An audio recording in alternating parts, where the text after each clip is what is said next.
अस्सलाम वालेकुम dear students, मैं आपका टीचर ज़हीर अहमद कुरैशी एक नए लेक्चर के साथ। बच्चों, पिछले लेक्चर के अंदर हमने फॉर लूप को डिस्कस किया था, उसके सिंटैक्स को देखा, उसकी एक एग्जांपल देखी थी। आज हम फॉर लूप की मज़ीद एग्जांपल्स को देखते हैं कि हम इसे किस तरह डिफरेंट वेज में यूज़ कर सकते हैं। तो चलते हैं बोर्ड की तरफ। पहली एग्जांपल हम ये डिस्कस करते हैं कि program to display numbers from 1 to 50 on the screen using for loop. बच्चों, जब हम फॉर लूप की बात कर रहे हैं, हम उसमें रेपिटेशन करेंगे। कैसी रेपिटेशन होगी? जिसमें हमें पहले से पता है कि कितने नंबर ऑफ टाइम्स ये लूप चलेगा। लेकिन इसकी मेजर एप्लीकेशंस, मेजर यूज हमारे पास जब हमें नंबर ऑफ काउंट्स पता हो तब है। सो बच्चों, इसके अंदर हमने नंबर डिस्प्ले करने हैं 1 to 50 on the screen using for loop. आपसे इस तरह के छोटे छोटे प्रोग्राम्स शॉर्ट क्वेश्चंस के तौर पर पेपर में पूछे जाएंगे, तो इन्हें आपने अच्छे से प्रैक्टिस कर लेनी है। बहुत ही सिंपल से प्रोग्राम होते हैं और आपके 3 या 5 नंबर या 2 नंबर अच्छे से आ सकते हैं। तो बच्चों, हेडर फाइल्स लिख दी। हेडर फाइल्स के साथ साथ हमने क्या किया, मेन फंक्शन भी लिख दिया। मेन फंक्शन के अंदर आते हैं तब यहाँ आप देखें कि मुझे कितने वेरिएबल्स चाहिए, एक वेरिएबल चाहिए। कौन सा वेरिएबल चाहिए? ये काउंटर वेरिएबल है जिसके जरिए से मैंने फॉर लूप को रिपीट करना है, 50 टाइम्स रिपीट करना है और 1 से 50 की काउंटिंग इसके अंदर हम करते जाएंगे। स्टार्ट में हम हेडर फाइल्स लिख रहे हैं, इसके साथ साथ मेन का फंक्शन आ गया। अब मेन के फंक्शन के बाद हमने वेरिएबल को डिक्लेयर किया। ये वेरिएबल हम ऐसे काउंटर वेरिएबल यूज करेंगे जिसके जरिए से हम नंबर ऑफ रेपिटेशंस को कंट्रोल कर लेंगे और ये 1 से 50 तक लूप को चलाएगा और 50 के बाद टर्मिनेट कर देगा। अब इस लूप की बॉडी में आते हैं। लूप की बॉडी में हमने नम के वेरिएबल को इनिशियलाइज करवाया बाय 1। मतलब हम प्रिंट करना चाह रहे हैं 1 से 50 तक के नंबर्स को, तो हम स्टार्ट भी कहां से ले रहे हैं, 1 से ले रहे हैं। और इसके बाद हम कंडीशन लगा रहे हैं कि नम इज लेस देन और इक्वल टू 50। अब नम की वैल्यू क्या है? नम की वैल्यू 1 है और ये लेस देन इक्वल टू 50 है। कंडीशन ट्रू हुई तो कंट्रोल कहां आ गया, इस सी आउट की स्टेटमेंट पर आ जाएगा। कंट्रोल मेरे पास इस सी आउट की स्टेटमेंट पर आ गया और इसने प्रिंट कर दिया नम की वैल्यू को। नम की वैल्यू मेरे पास 1 है तो ये मेरे पास 1 प्रिंट हो गया। 1 के बाद टैब मींस कर्सर 1 टैब आगे मूव हो जाएगा और इसके बाद प्रिंट करने के बाद कंट्रोल कहां पर आ गया, इंक्रीमेंट पर आ गया और 1 का इंक्रीमेंट कर दिया। एन नम प्लस प्लस की वजह से कितने का इंक्रीमेंट हुआ, 1 का। और अब इस नम की वैल्यू 1 की बजाय क्या होगी, 2 होगी। 2 is again less than equal to 50, true है। अगेन ये इसने प्रिंट कर दिया। प्रिंट करने के बाद टैब की वजह से अगेन कर्सर 1 टैब आगे मूव कर जाएगा और इसी तरह अगेन कंट्रोल यहाँ पर आएगा, आपके नम प्लस प्लस करके नम की वैल्यू को इंक्रीज कर देगा। 3 प्रिंट होगा। 3 के बाद 4 प्रिंट हो जाएगा। इन द सेम वे ये प्रिंट होता जाएगा कहाँ तक, आपके इधर। और नेक्स्ट लाइन में जैसे ही आपकी स्क्रीन की स्पेस पूरी हो जाएगी तो कंट्रोल नेक्स्ट लाइन पर मूव कर देगा और नेक्स्ट लाइन में इसे प्रिंट करता हुआ कहाँ ले आएगा, 49 पर ले। मींस अब नम की वैल्यू क्या, 49 थी। 49 इज लेस देन और इक्वल टू 50। कंडीशन ट्रू है। कंडीशन ट्रू होने पर 49 प्रिंट हुआ। कर्सर टैब पोजीशन पर आ गया और नम प्लस प्लस करके नम की वैल्यू 50 होगी।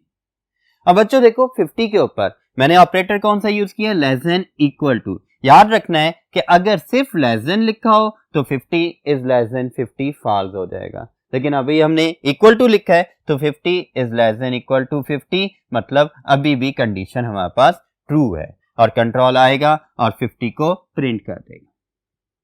50 को प्रिंट करने के बाद अगेन कंट्रोल इंक्रीमेंट पर गया और इसकी वैल्यू, नम की वैल्यू क्या कर दी, 51 कर दी। अब जब नम की वैल्यू 51 हो गई है लेकिन इसे कंडीशन को चेक कर रहा है, 51 is less than equal to 50 और कंडीशन फॉल्स हो गई।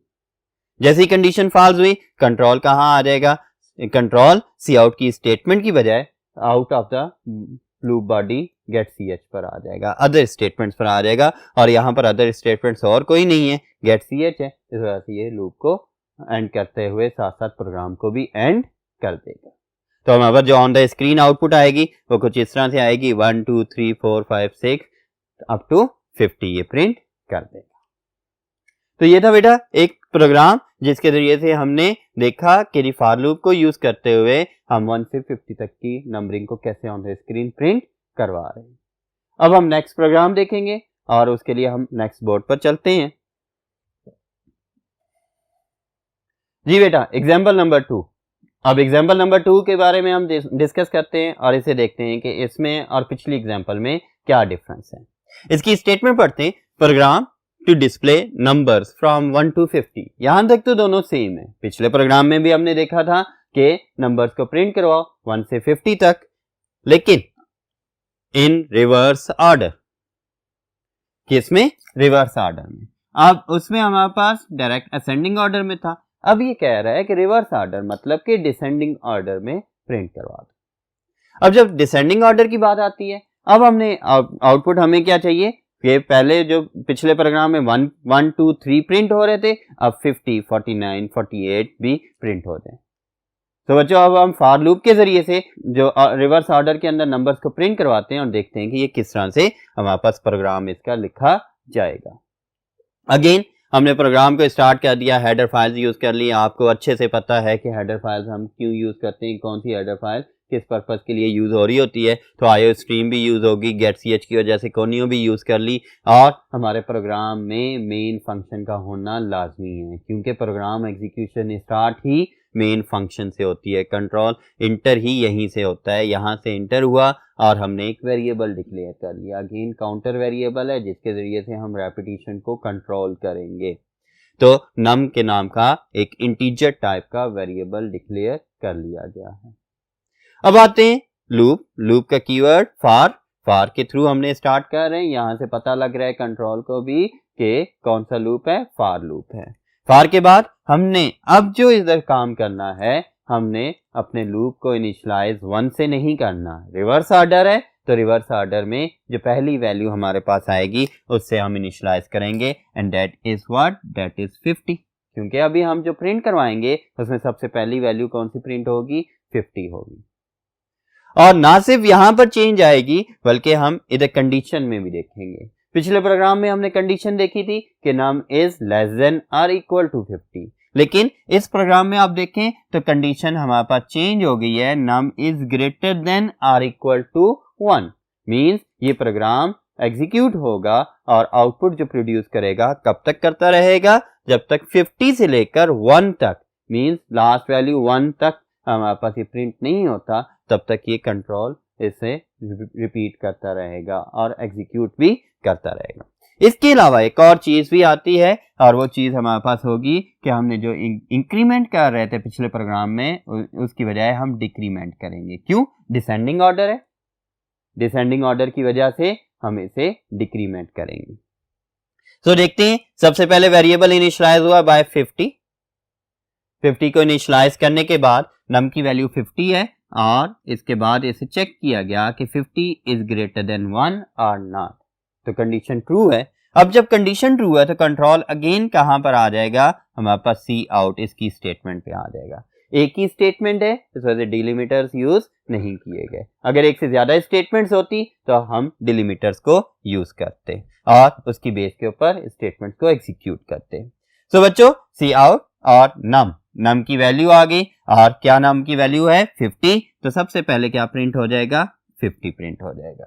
इसके बाद टैब पोजीशन आ गई, टैब पोजीशन पर स्पेस आती होती है और इसके बाद इसे प्रिंट करने के बाद कंट्रोल कहां चला जाएगा, दोबारा इंक्रीमेंट डिक्रीमेंट पोर्शन में, जो कि यहां पर हम क्या कर रहे हैं, डिक्रीमेंट कर रहे हैं, इधर चला गया। अब वैल्यू 50 थी, -1 हुआ तो नेक्स्ट वैल्यू हमारे पास इसकी कौन सी आ जाएगी, 49 आ जाएगी। तो 49 के ऊपर ये चेक करेगा कि क्या 49 ग्रेटर देन इक्वल टू 1 है, अगेन ट्रू हो रहा है और अगेन ये प्रिंट करेगा, 49 को प्रिंट कर देगा। 49 को प्रिंट करने के बाद ये फिर जाएगा डिक्रीमेंट के लिए और डिक्रीमेंट करके 48 कर देगा। 48 भी वैल्यू ट्रू है और ये 48 को भी प्रिंट कर देगा, एंड सो ऑन। इसी तरह चलते चलते ये हमारे पास 1 तक आ जाता है। तो बेटा इसी तरह ये मजीद वैल्यूज को प्रिंट करता जाएगा और मजीद वैल्यूज को प्रिंट करने के साथ साथ हमारे पास ये कहाँ पर मूव कर जाएगा, नेक्स्ट लाइन पर, अगर ऑन द स्क्रीन नंबर्स के लिए जगह कम हो गई हो। अब आते हैं कि इसने डिक्रीमेंट करते करते हमारे पास नम की वैल्यू क्या आ गई, 2 आ गई। 2 is greater than equal to 1। Again condition true हो रही है और कंडीशन ट्रू होने के ऊपर ये अगेन इसे प्रिंट कर रहा है और वैल्यू हमारे पास क्या प्रिंट कर दी, 2 प्रिंट कर दी। अब जब 2 प्रिंट हो गया फिर डिक्रीमेंट हुआ, 2 के बाद क्या चीज आ गई, 1 आ गई। 1 is greater than or equal to. बच्चों अगेन कह रहा हूं, बहुत केयरफुली आपने इस चीज को देखना है कि यहां पर ऑपरेटर कौन सा यूज किया जा रहा है। अगर ग्रेटर देन हो या सिंपल लेस देन हो तब वो वैल्यू इंक्लूड नहीं होगी। अगर इक्वल टू भी आ रहा है तो साथ में जिस वैल्यू से हम कंपेयर कर रहे हैं वो वैल्यू भी साथ में इंक्लूड हो जाती है। तो बच्चों यहां पर 1 is greater than or equal to 1। Greater than तो नहीं है लेकिन इक्वल टू 1 है। सो इस वजह से हमारे पास कंडीशन अगेन ट्रू होगी और कंट्रोल कहां पर आ गया, कंट्रोल हमारे पास दोबारा सी आउट स्टेटमेंट पर आ गया और इस स्टेटमेंट को दोबारा एग्जीक्यूट किया और हमारी आउटपुट क्या ले आया, 1 इधर भी प्रिंट कर दिया। सो बच्चों अब नम की वैल्यू डिक्रीमेंट होकर क्या आ गई, 0 आ गई। अब हमारे पास यहां पर नम में 0 पड़ा हुआ है, जब 0 है तो 0 is greater than equal to 1 जो कि फॉल्स हो रहा है क्योंकि ना तो 0 1 से ग्रेटर है और ना ही इक्वल है। इस वजह से कंडीशन फॉल्स हो गई और कंडीशन फॉल्स होने पर इसने इस सी आउट की स्टेटमेंट को स्किप कर दिया और control outside the loop body आ गया और गेट सी एच स्टेटमेंट पर आ गया और इसके साथ साथ यूजर की प्रेस के लिए वेट करता रहा कि जैसे ही यूजर कोई की प्रेस करे तो प्रोग्राम को टर्मिनेट कर दे और दोबारा कंट्रोल को सोर्स कोड पर मूव कर दे। तो बेटा ये आपके पास रिवर्स ऑर्डर में इसकी आउटपुट आ गई। हमने इन दोनों एग्जांपल्स के थ्रू ये चीज देखी कि हम फॉरवर्ड ऑर्डर के अंदर किस तरह नंबर्स को प्रिंट करवाएंगे। अगर फॉरवर्ड ऑर्डर में हमने प्रिंट करवाना है तब इंक्रीमेंट ऑपरेटर यूज कर रहे होते हैं और अगर रिवर्स ऑर्डर में हमने प्रिंट करवाना है मींस डिसेंडिंग ऑर्डर में तब हमने डिक्रीमेंट ऑपरेटर को यूज करना है। और एक और चीज बताता जाऊं, अगर हमारे पास असेंडिंग ऑर्डर या फॉरवर्ड ऑर्डर आता है तब हम लेस देन इक्वल टू की कंडीशन यूज कर रहे होते हैं और अगर हमारे पास डिसेंडिंग ऑर्डर आता है तब आपने ग्रेटर देन इक्वल टू की कंडीशन यूज करनी है और उस ऑपरेटर के थ्रू आपने अपनी कंडीशन को लूप के अंदर यूज करना है। तो बेटा इन दोनों वेज में आपने आसानी से समझ लिया होगा कि प्रोग्राम किस तरह लिखते हैं। अब हम इसके मजीद कुछ प्रोग्राम्स को डिस्कस करेंगे, उसके लिए नेक्स्ट बोर्ड पर चलते हैं। तो बच्चों एग्जांपल नंबर 3 हम देख रहे हैं, program to display sum of odd numbers. अब यहां पर हम देखेंगे कि ऑड नंबर्स को किस तरह से हमने चेक करना है और उसके साथ साथ उनका सम भी कैसे लेना है। फ्रॉम 1 to 20 और इसमें रेंज हमने कौन सी रख दी, 1 to 20 और अगेन वही यूजिंग फॉर लूप हम आसानी से इस सम को भी कैलकुलेट कर सकते हैं और ऑड नंबर्स या इवन नंबर्स की सीरीज को भी प्रिंट करवा सकते हैं। याद रखिएगा इवन नंबर्स की सीरीज स्टार्ट 2 से होती है और 2 के इंक्रीमेंट के जरिए से हम आगे लेकर चलते हैं। जिस नंबर तक हमने उसे प्रिंट करवाना हो, मींस अगर मैं कहूं कि 2 से लेकर 100 तक के इवन नंबर्स की सीरीज प्रिंट करें तो इनिशिएट कहां से करेंगे, 2 से करेंगे। हमने वेरिएबल को इनिशियलाइज 2 से कर लिया और टर्मिनेट यानी कि कंडीशन किस पर लगा देंगे, 100 पर लगा देंगे और इंक्रीमेंट कितने का कर लेंगे, 2 का कर लेंगे। इससे क्या होगा, पहली वैल्यू 2 थी, फिर 2 के इंक्रीमेंट से 4, फिर 6, फिर 8, फिर 10, इस तरह से सो ऑन चलता जाएगा टिल 100।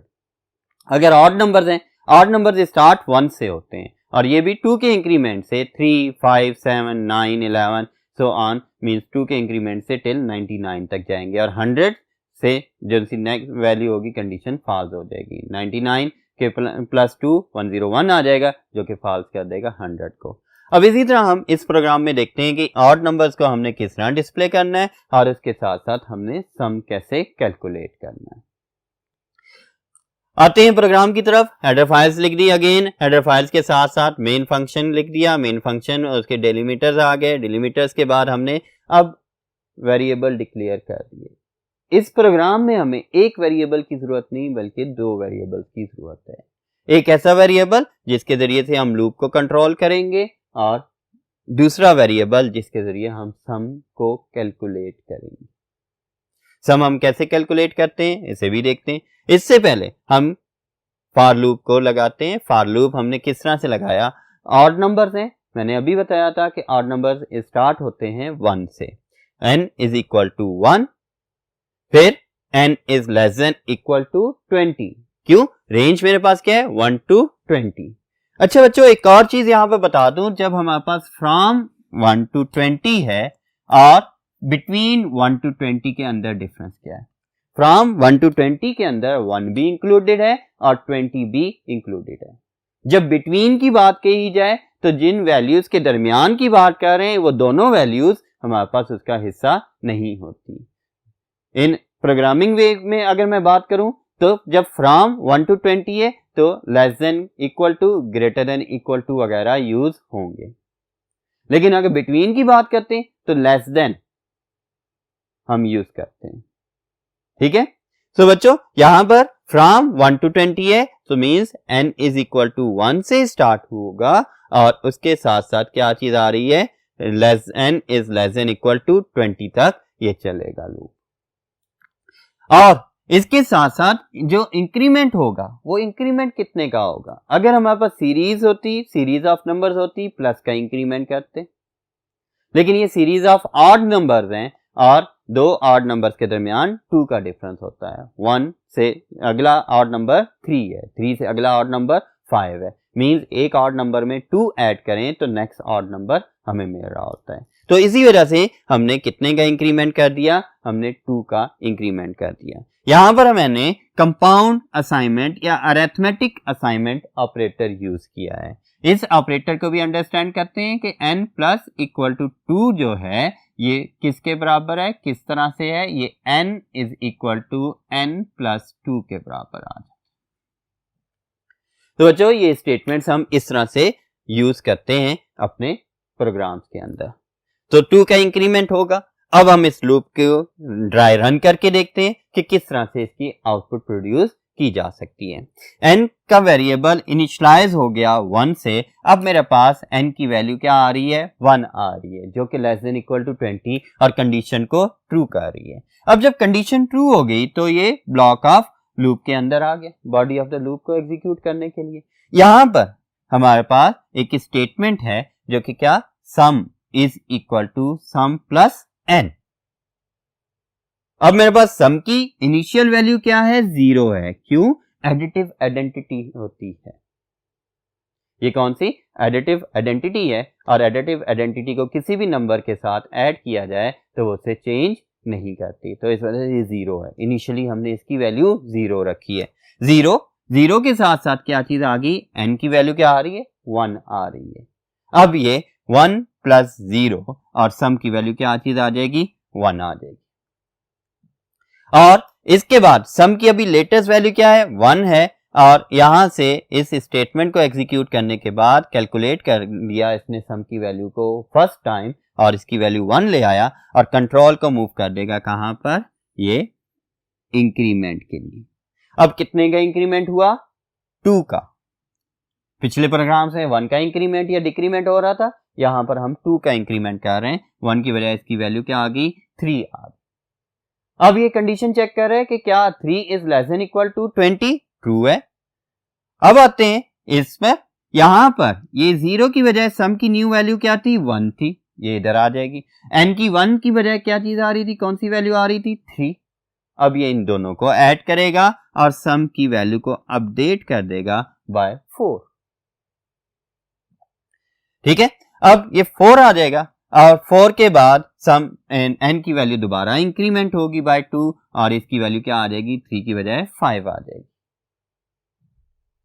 5, अब n की वैल्यू मेरे पास 5 आ रही है। अगर मैं इसका एक छोटा सा टेबल भी बनाकर आपको बता दूं कि जी सम की वैल्यू आ गई, सम की पहली वैल्यू क्या आ रही है, फिर दूसरी वैल्यू क्या आ रही है और n की वैल्यू क्या आ रही है। इनिशियली सम की वैल्यू 0 थी, इधर भी 0 थी, 1 आ गई थी। नेक्स्ट टाइम इसकी वैल्यू चेंज होकर 1 हो गई, सम की वैल्यू इधर हम 1 कैलकुलेट करते हैं, एन की वैल्यू क्या थी 3 थी, तो इसे कैलकुलेट किया तो इसके बाद सम की वैल्यू क्या आ गई, इधर 1 आ गई थी, 1 के बाद इधर हमारे पास 4 हो गई। अब 4 के बाद हम देखते हैं तो सम की वैल्यू इधर 4 इधर आ रही है, एन की वैल्यू कितनी है 5 है, तो ये दोनों मिलकर कितना बना देंगे 9 बना देंगे, एंड सो ऑन। इसी तरह से करते हुए हमारे पास ये वैल्यूज को कैलकुलेट करता है और लास्ट में सम की वैल्यू 81 आ जाएगी और इधर मेरे पास 19 आ जाएगा एंड ओवरऑल इसका सम कितना आ जाएगा 100 आ जाएगा। यही चीज यहां देखते हैं, 5 के बाद 7 के बाद